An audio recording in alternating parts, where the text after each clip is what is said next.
Hi. Um, Today, Raid has asked me to look at some of his replays. I looked at a fair few. Saw he played a lot of games against this Diamond Kent, and this is the replay I decided to go with. Um, One thing I will say, Diamond versus Ultra Gold, it is, in my opinion, it is I think you learn best when you play players that really um are at a lot higher level rather than there's a lot to learn. It's a lot more fun to learn with someone that's the same level as you and level up together and you should that's still good and it's it's important as well to have people like that so you keep playing the game. But I've always really liked learning by playing people who are a lot better than me or at least, should be. Because players who are a lot better than you are better for making you not develop bad habits because they just won't let you. You have a bad habit, they're far, far more likely to kind of punish it. And then they can really stop bad habits before they even become a thing, really. I think it's a lot faster way to improve, even though it can feel really overbearing and like you can't do anything. But it prevents like a lot of bad learning habits and like bad ideas like right off the bat before they become ingrained in how you play. But anyway, let's get started. All right off the bat. Um, all right, let's go. Start here. In this situation here, um, you should be ready to anti-air in this situation because Ken isn't going to do anything unreactable from here. He'll dash forward, which is hard to react to because he has the fastest dash in the game at 15 frames. Ed's is 16 frames, but he'll dash forward. But even if he dashes forward, he'll be like here or something, right? Maybe like here a bit more. Not that threatening, and you can also stop it on reaction if you're ready for it. But always be ready at this spacing for someone to jump at you because you can put a lot of attention, like mental attention, into being ready to anti-air in this situation because you don't have to worry about many other things. And the things that can happen at this range, you can react to accordingly because, you know, that's just how it is.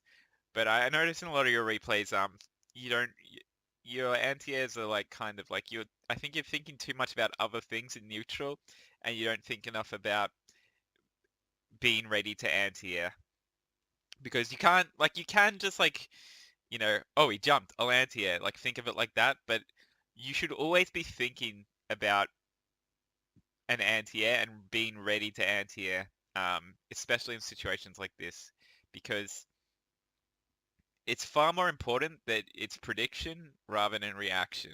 Because reactions can be second guessed and predictions will always work if you are predicting accordingly. And it's really important to anti-OFED doing the KK Psycho Rising because it leads right into your offense. You dash forward, you can do like pretty much whatever you want right in their face. And it's good damage too, and you can make it even better damage. So yeah, in this situation, always be ready to anti-air at this spacing, especially in this matchup. Ken can't really trick you too much. Even his EXDP, you can just react in the same and predict in the same way you would his regular jump, and he doesn't have meter anyway. So yeah, should have been ready for that. You're in the corner already. That's the power of Ken. These two characters, very similar characters, I will say. They are more similar to each other than they are to any other characters in the game. So I think this is a cool matchup. It's pretty interesting. I don't know who wins it really. Maybe Ken by a small margin, just because his mix-ups are a bit more intimidating. He has stand light kick, which is a really good punish for stand heavy kick and stand heavy kick. And he has a bit better whiff punishes. Like his whiff punishes are pretty crap still. But he doesn't have as bad range issues as Ed does. But it's like it's really not that bad at all. Like you can win this matchup against an equally skilled opponent, or similar skilled opponent if you just like play well. There's nothing too bad other than that stand my kick's the real deal breaker, because characters that stop Ed from doing stand heavy kick, like Ken and Ibuki and Guile can do it, punish it, and Ryu, but Ryu kind of sucks, so I don't worry too much about him. But characters that can stop stand heavy kick, really, I think that's an important thing for being good against Ed in matchups. I think that's like a big tide turner if people can deal with that button or not at like whatever range. And Ken can deal with it from really far. Yeah, plus -4. This is information right here. All right, hit you with this. Oh, I should go back a bit more. All right, he does stand heavy kick here. If he crush countered you, he would have, done a DP or whatever. Pardon me. But here's the information, right? He did this. That's -4. Obviously, can't punish it. Spacing, there's no punish you can do here. So you walked forward, right? But he didn't react to you walking forward here. He did not react to you walking forward and press medium punch. What happens here is he was here, he pressed stand heavy kick, was -4 out of range of punish, and even though he was that minus, he immediately pressed crouch medium punch. So in this situation, like, you didn't do anything wrong here because you didn't know what his response would be. So that's fine what you did, and you didn't get, but there's information to take from this situation that's important, and that is that in that situation, he's going to press something even though he's really minus. So you can press something here and punish him. Maybe you could have done, in the next time you can try like stand heavy punch and you'll crush counter him and get the setup. Maybe crouch medium punch into like super or something like that, which should win. I'm not entirely sure, but it would make sense that it won in this situation. And yeah, I mean, what do you risk really from? You don't risk anything in the future from doing a stand heavy punch or a crouch medium punch after you block a -4 stand heavy kick. And really, sure, he could DP, like EX DP or whatever, but people who play like that in the long run aren't going to win, because sure, if they do it like once in a blue moon just to like throw you off kilter, it's like a good strategy. But if that's like, that don't let stuff like that deter you from pressing buttons here, because getting hit by a DP isn't the worst thing in the world in this game. They lose the meter, you take some damage, and sometimes they get like a meaty setup off it. And it kind of would suck here, to be honest, because he doesn't have the meter for it, by the way, but this is just for like other times. It kind of sucks here because he'd put you right in the corner and he'd get his stuff going on. So if you're in the corner like this, you might want to think twice. But otherwise, getting a DP is not the worst thing in the world in this game, and you shouldn't let it dissuade you from pressuring people or taking your turn back, because at the end of the day, they're committing so much resources and taking such a big risk that it's not worthwhile for them in the long run. But if they scare you into not wanting to do anything, then it's worked for them. But yeah, apart from that information that he's going to do this, there's some more information to take from this situation. So he presses crouch medium punch here, right? And it hits you, but he didn't cancel it into anything. This is important. So you know that in that situation, even though you got hit walking forward here, in the future, you might not have to still be scared of walking forward again, because, that's the amount of damage you took to get that information. All the information I've just talked to about this situation up to this point, that's all the damage you took, and now you know these things, and you can use them in the future. Like I said, you could press a button after that. You can even walk forward again, and maybe like he might have a different response, but it's not that likely that he'll cancel into something. So you don't have to be scared after a in this situation because he's not buffering and he's not ready for you walking forward. He didn't know that you were going to walk forward. He did not know, and that's why he didn't buffer. Or maybe he screwed up, you know, it's possible he just screwed up the buffer or whatever. There's a lot of reasons that he might not have buffered, but the information to take from this is that he didn't buffer, and you got to think about how you can use that information in the future. Good crouch medium punch, good pressure. See, yeah, you have the complete right idea with how to use crouch medium punch. This is like a really frustrating thing for people if you use it how you've been using it. You got hit here, yeah. Counter hit here. You walk forward, I believe. No, walk back, walk forward. Good. This is actually a pretty good poke as well. You could have, in this situation, I'm pretty sure the spacing is right. You could have comboed on reaction to the counter hit. Like maybe you don't have the reactions for this counter hit here. It can be a bit hard to get used to, but the more you play, the more you'll be able to react to counter hits like this. And it is a pretty long counter hit, to be fair. You just have to look at the screen. You have to see it in the corner of your eye. Or maybe you'll be player one and it'll be here. But you can see this stuff here, counter hit in the corner of your eye and hit confirm off it into a counter hit combo once you like it's possible is what I'm trying to say basically. It might seem hard at first if you've never done it before, but it's possible. So off this counter hit here, you could have done crouch sweep or stand heavy punch. I believe looking at this space in here, they both would have hit. And I would say obviously go for the sweep because that gives you the knockdown. And, you know, that's important. Yeah, that's all right. You got hit here. Another really good crouch medium punch. You're really kind of like he's kind of like probably, I mean, I don't know the guy. I don't know what he's thinking, but I would be thinking that he's like really kind of like feeling bad about pressing buttons. He doesn't really want to press anything at these ranges because he keeps getting hit and it's not working out for him. And he's probably a little bit frustrated and he's going to try change his approach and he's going to think twice about pressing the buttons he's been pressing here. So this is really, you know, the damage you get, not much, but this is how you play neutrals, Ed, with stuff like this. When you can't whiff punish well, you should still whiff punish because you're gonna force people to make mistakes and like frustrate them. Fireball, it's alright. No big deal getting hit by fireballs. That's alright, that's alright. Alright, you probably could have punished that. I think sweep, it might look like sweep doesn't reach, but, oh, let's go back a bit. Oh, I messed up, didn't I?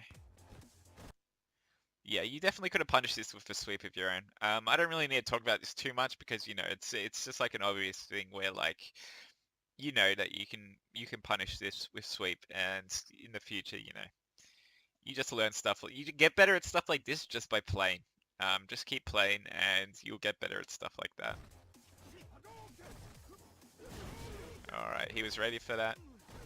All right, tech. That was ballsy, but I like it. The walk forward throw. This is ballsy. And like, maybe you knew this would work from the information I was talking about before. You saw before, even if this isn't what you were thinking, this is what you can think in the future in a similar situation. You saw before that when he stopped you from walking forward before with a crouch medium punch, he didn't buffer it into anything. And so you only took like that much damage.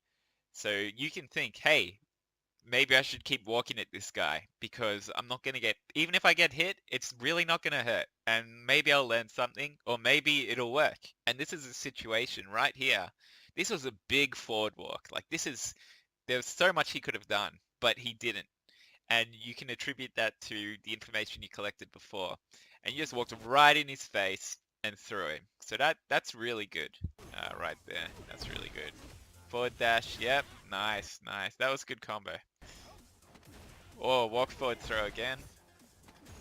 Throw again. Yeah, this is great. Throw again. And throw again. This is really smart. You have to do this in this game. I will tell you for a fact. You have to do this in this game. If people refuse to tech, you keep throwing them. I see so many people who They start playing and they just do throw baits constantly. Throw bait, throw bait, throw bait, and they never work because a smart player will kind of by default not tech that much. Just as a default, when you don't know how the other player plays, right? The best idea is to not tech much and delay tech because eating a throw in this game really isn't that bad. You take a bit of damage. Where is it? Let's see. You know, you take this much damage, right? He takes that much damage. He's here. You can dash forward and do a light punch meaty, but you can't realistically throw him again, even though you do. But because he was scared, you know, you got him again. But you can't realistically do anything. So that's like fine. Whereas if you had baited a throw, right, you would have got like way more damage potentially. It depends what combo you did. But you could get way more damage. You would have got a way better meaty situation. So it's in his best interest to not tech if he expects like a throw. Um, unless, you know, it depends. You get a feel for it. You should tech when you know someone's going to try to throw you. But yeah, but when people are not teching, as a lot of good players won't, keep throwing them because that is the only way you'll ever make them tech. And then once you've got them teching, then you can get your big damage payoffs. But this, like, yeah, throw him. This is really important to do stuff like this. Oh, you should have built some meter here. Best meter build is in this situation. You should have done a psycho upper. It builds 20 meter on whiff, whereas Spark builds 5. So you should have done a psycho upper, forward dash, and then you could have got even 2 psycho uppers probably, and you should have back thrown him. One thing that you might not know, maybe you do know, but if you don't, it's good to know. Back throws do more damage, more stun, and build more meter than forward throws. Okay? And if you can kill someone with a back throw as Ed and as most characters, like characters that don't have command grabs mostly, you should kill them with a back throw because you will build, that is your best meter build. But I'm kind of retarded going on this whole spiel because I just realized you have full super. So this whole thing was pointless of me to say. You didn't have to build any meter here. But just in the future, I think those are good things to know for when you actually do need to build meter. So yeah, I look kind of fucking retarded talking about that, but it's still decent advice for other situations, I hope. Alright, good anti-air. You should have done Psycho Rising, I think. It's a better, more reliable anti-air. You get more damage off it, and you get a better setup. But yeah, you'll work that out. Just keep it in mind. Always be ready for anti-airs. You were kind of ready then, but I think you might have hesitated a bit, and that's why you got the late thing. Oh, low profile. Not bad. It's putting you in the corner. Alright, here comes the Ken stuff. Oh, interesting escape. Be careful with stuff like that. I'll give you my best advice for this situation. Don't neutral jump here against a character like Ken. If you expect a throw, do not neutral jump here. Because sure, it'll work against like people who aren't ready. They'll like whiff the throw and maybe they'll press something and you'll punish it. But a very good player, they're gonna whiff the throw, you're gonna jump neutral jump, they're gonna whiff the throw, and like you did it deliberately to get out of the neutral jump, to get out of the throw, right? And then they're just gonna DP you when you're coming down. Because a smart player, you can do this with Ed as well. If you're like in the corner like this, you go to throw someone, always expect them to neutral jump. Because if they do, you can react and anti-air it every time. And he didn't do that in this situation, but he could have. And like really good players will. And so what you can do, if you really want to jump out of a throw situation like this, you should jump forward. You should jump like this. Because if he's going for a counter hit combo and he like meaties you, you're not going to get hit by the counter hit combo. You can get hit by regular combos, obviously, but counter hit combos won't work because you're not doing anything that can be counter hit. If he throws, it'll whiff and you jump out here, you're out of the corner, and like a very good player can still DP you on this side. They can still punish you on the way out. Don't press a button when you do this, by the way, so you can't get trip guarded. But they can still punish you for doing this, right? With a DP. But it's a harder read than if you just neutral jump, which isn't really a read at all. That's a reaction. And this is still like mostly a reaction and prediction. But even when they DP you, you'll be out here. You'll be out of the corner and you won't be stuck in here again in the same situation. So even though you might take a bit of damage, um, yeah, forward jump. If you want to jump in this situation, forward jump. But I wouldn't recommend jumping in this situation too much unless you really expect the throw and you want to get out of the corner.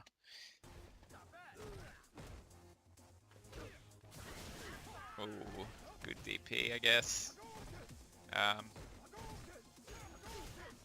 now he's buffering. I will say, not that you had to react to this, like it's kind of like a weird reaction, but where is it? Alright, this, even though this hit you right here, and he dash cancelled it, this is still minus for him. Minus, it might be like 0. I think it's minus though. It might be like -1 or something.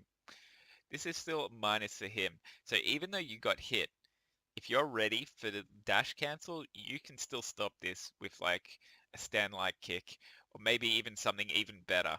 I'm not sure on the exact frame data, but even though you got hit here and he cancelled it, this is still your situation to turn it around. But you have to be ready, of course. Always be ready with Ken. If they like the dash cancel, always be ready to react to it because you can. With a light, even online, you can react to dash cancels. It's hard, but you can do it. And always have that stand light kick ready to react and punish dash cancels. Yep, jab anti-air. That's alright.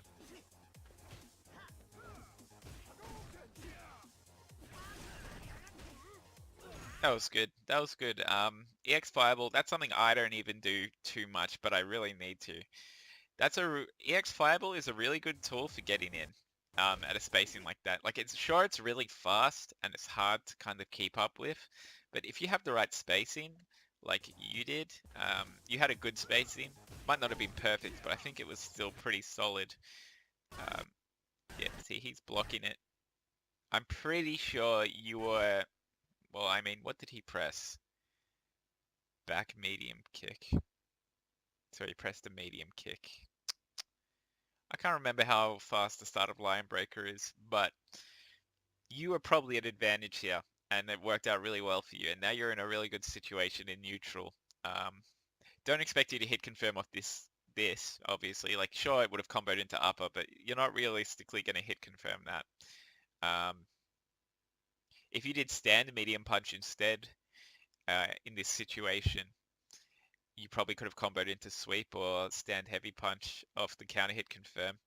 And like, even if you can't react right to the counter hit confirm, like I was talking about earlier, you can still just press stand heavy punch predictory, like if you expect it to counter hit. And even if they block it and it's not a counter hit, it's only -2 and it's spaced in a way where your turn isn't really over.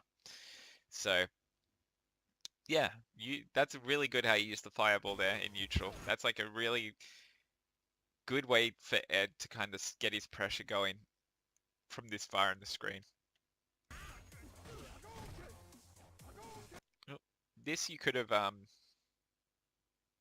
actually no, I won't give that advice because it could have really hurt you against a player that knows it. I was gonna say you can cancel that, not so much on reaction, but you can cancel that into forward V trigger and it would combo.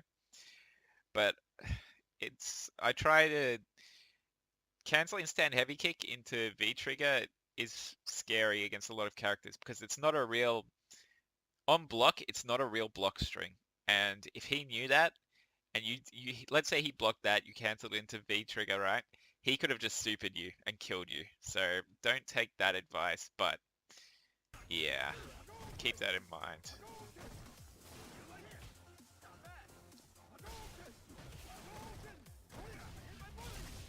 Yep, good blocks there. That's like an annoying situation to deal with. Yeah, you were stuck in the blender here. I will say, I'll tell you one thing you could have potentially done.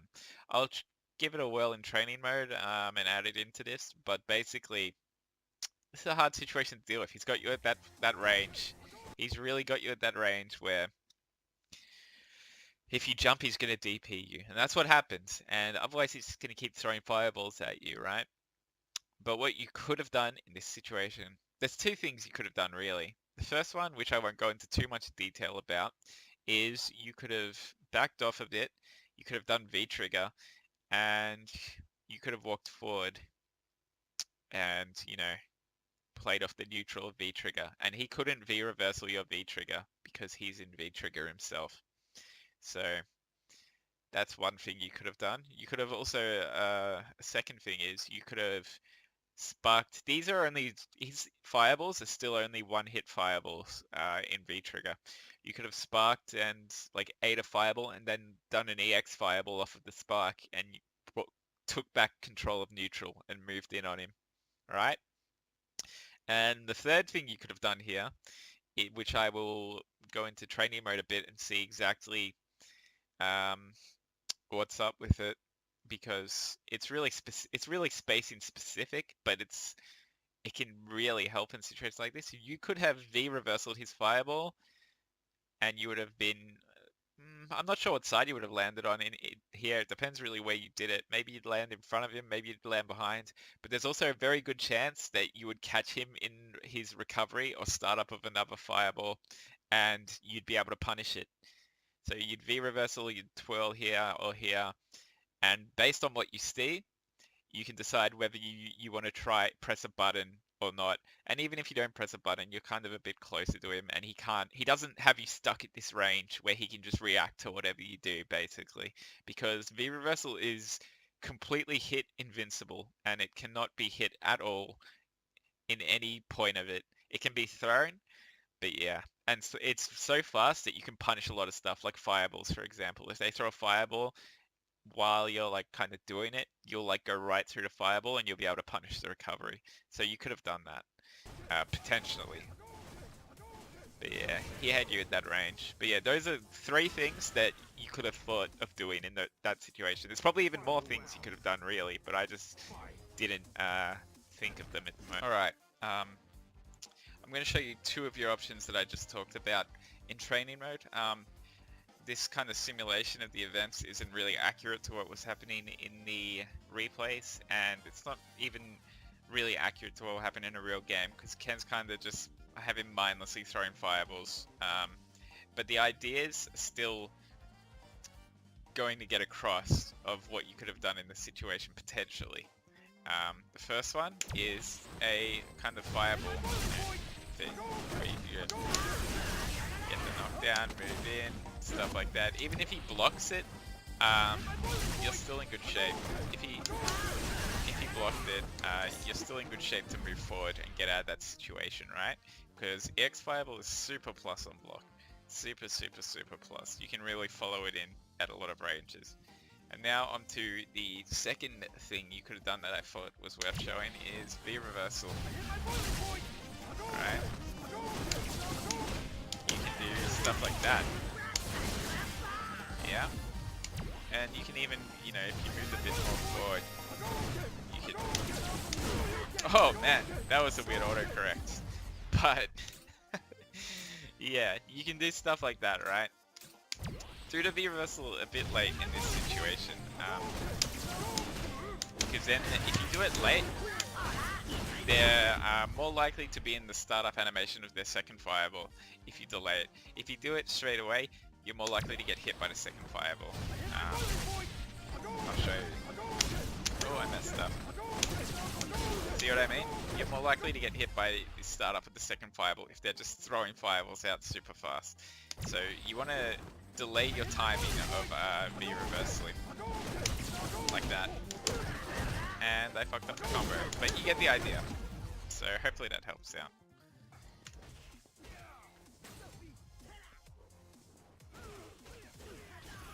Yep, big jump in. It's got you in the Ken blender. Yeah, that's rough. Oh, that was a nice. He knew.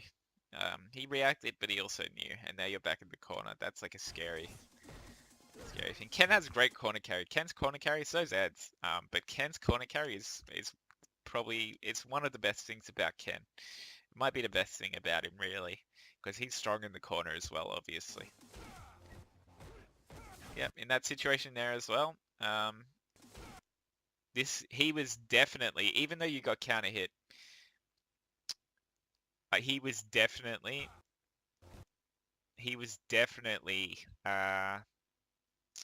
minus in that situation. Well, I'm pretty sure. Fuck, maybe I'm wrong, but I'm mostly sure he was minus in that situation. All right. Oh, you got the reset in there. I'll tell you what you could have done in this situation. Not necessarily should have, but something you could have done here, right? You got him with this combo, hit him here. You had V trigger, and you could have done the stand medium kick into V trigger, into stand medium kick, into fully charge down B skill, and then into an upper. And you would have had super. Maybe you could have even done super. His health would be somewhere around here after super, right? Probably. I'm not too sure. The scaling's pretty brutal, but Ed's super's really good even with hard scaling. And you could have just held on to the super as well and then, killed with it. But I think you should have done the V-trigger combo here. I mean, maybe you could have saved the V-trigger for like a better situation after this, for like a mix-up or something, but realistically, nothing too strong for that situation. So I think you should have done the full corner V-trigger combo in this situation. And you probably already know it, but I'll just put it in the video anyway. So yeah, that's what I think you should. I would have done. Maybe you shouldn't have. I don't know for sure, but I would have done the combo in this situation. And would I have gone into super? Maybe, maybe not. But it's an option basically to dump all your resources here and kind of. You would have taken back the life lead, that's for sure. And he would have been in the corner, and you were at big advantage. Super doesn't really have a real setup of it, but he's still stuck in the corner if you had supered, and if you hadn't, he's really stuck in the corner. So yeah, that's just my thoughts on that situation. This is the combo you could have potentially gone for in that situation.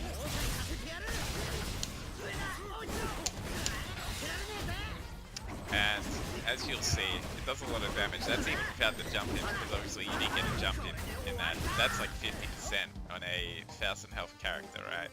That's really fucking good. I mean, when their health is lower than that, they kind of get damage reduction, so it wouldn't be 50% from where you did it. But you get the idea, right? And then you don't even need to spend super in that situation. You can just do this, and do that, and you're right on top of them to do whatever you want. So yeah. Alright. Oh no, he gotcha. Yeah, you got a bit impatient here. You should have, after that medium punch, you should have just chilled. That sucked, but yeah. After that medium punch, you should have just chilled out here. It's okay to chill out. If you get people in the corner, it's okay to chill. Like here, you chill here. It's like when I was talking about it at the start. The spacing, right? This spacing, like that. Here and here, or like here and here. You can relax. He's in the corner. Maybe he'll get antsy and try to jump out at you, in which case you're ready to react here with an anti-air. But he's not going to be able to do anything unreactable in that situation. And you can just wait.